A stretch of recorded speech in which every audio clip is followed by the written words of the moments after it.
അമ്മേ നമ്മളിത് എന്തോ ഉണ്ടാക്കിയെന്ന് ഇവർക്കൊന്ന് പറഞ്ഞു കൊടുത്തേ.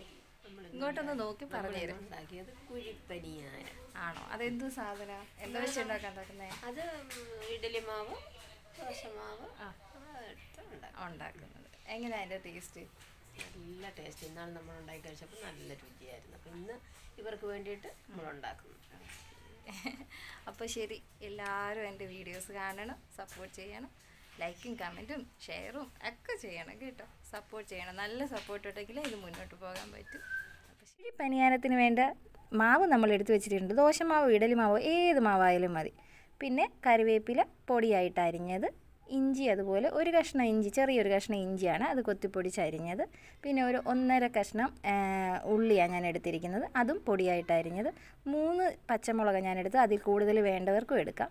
പിന്നെ കുറച്ച് തേങ്ങ, അത് ഓപ്ഷനല്ല, എല്ലാ മലയാളികൾക്കും ഇഷ്ടമുള്ളതുപോലെ എനിക്ക് ഇഷ്ടം. അതുകൊണ്ട് കുറച്ച് തേങ്ങ അത് കടിക്കുമ്പോൾ നമുക്ക് കടിച്ച് കഴിക്കാൻ പറ്റും. അതിന് വേണ്ടി കുറച്ച് തേങ്ങായും എടുത്തിട്ടുണ്ട്.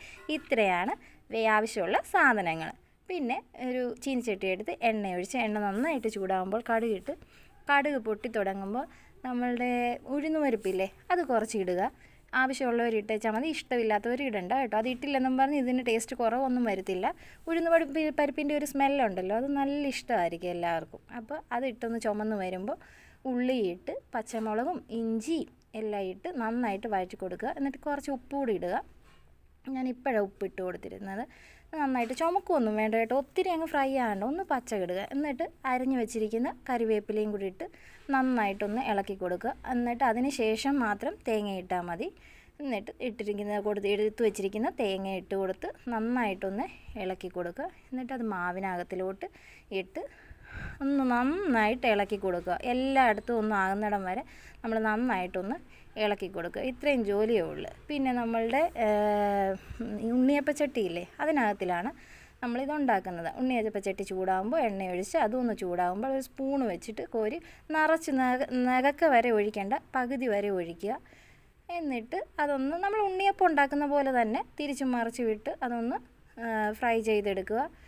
നല്ലൊരു സ്നാക്കാണ്, കഴിക്കാൻ പറ്റിയ നല്ല അടിപൊളിയ ചമ്മന്തിയുടെ കൂടെയോ സാമ്പാറിൻ്റെ കൂടെയോ അല്ലെങ്കിൽ വെറും തനിയെ ഇതൊന്നും ഇല്ലെങ്കിലും നമുക്ക് കഴിക്കാം കേട്ടോ.